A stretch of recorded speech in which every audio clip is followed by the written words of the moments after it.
Roméo et Juliette, en fait, c'est l'histoire de deux familles qui sont complètement opposées, qui sont vraiment ennemies et qui se battent tout le temps.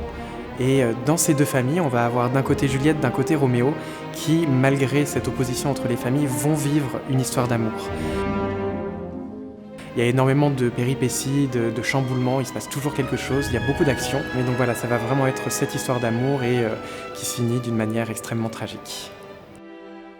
Rudolf Nureyev, c'est quelqu'un qui a énormément apporté, entre autres à l'opéra, et qui nous a permis aussi d'avoir cette base de répertoire qui est enviée par beaucoup de compagnies du monde. Et personnellement aussi, c'est un chorégraphe qui me touche énormément et j'adore interpréter ses ballets. C'est aussi ce qui me fait énormément vibrer dans la danse et entre autres dans le répertoire de l'opéra.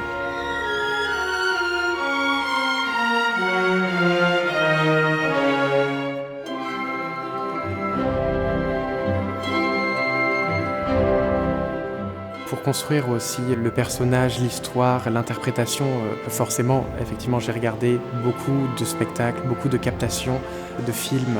Et j'ai essayé en fait de m'en imprégner le plus possible, de regarder aussi ce qui marchait, ce que j'aimais bien, ce que je trouvais qui marchait moins bien. Parce que finalement, en fait, c'est beaucoup de choses qui se volent, entre guillemets.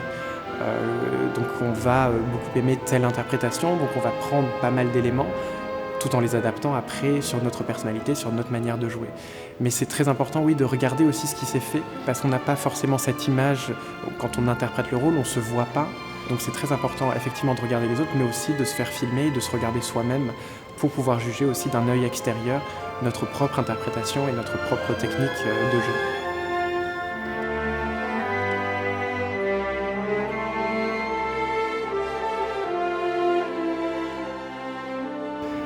Roméo, c'est beaucoup de choses. Roméo, déjà, c'est l'un des rôles les plus durs du répertoire. Je l'ai expérimenté très récemment et j'en ai beaucoup entendu parler autour de moi. Techniquement, émotionnellement, artistiquement, c'est un rôle qui est très complexe, donc qui nécessite forcément une grande préparation.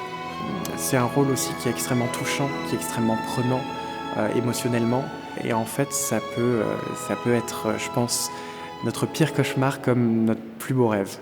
C'est vraiment à double tranchant, mais j'espère forcément que ça se passera bien et que ce sera moins un cauchemar, plus un rêve.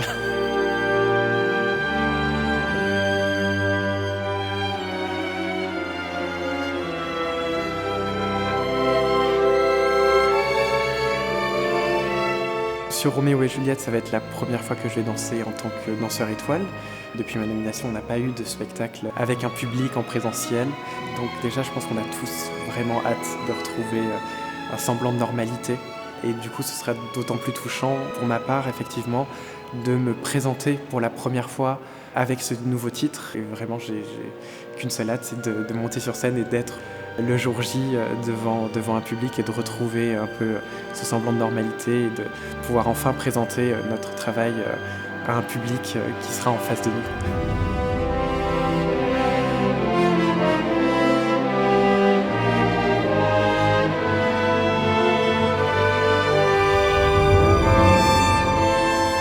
Quand le rideau tombe à la fin du ballet, c'est vrai qu'on a vécu des moments en fait sur scène très forts, des moments d'amour au début de l'histoire, cette rencontre avec Juliette, tout ce moment de flirt finalement, le pas du balcon et toutes ces péripéties qui sont aussi très poignantes et qui sont vraiment très touchantes et finalement qui font qu'on arrive à la fin du ballet lessivé effectivement physiquement, mais aussi en fait émotionnellement.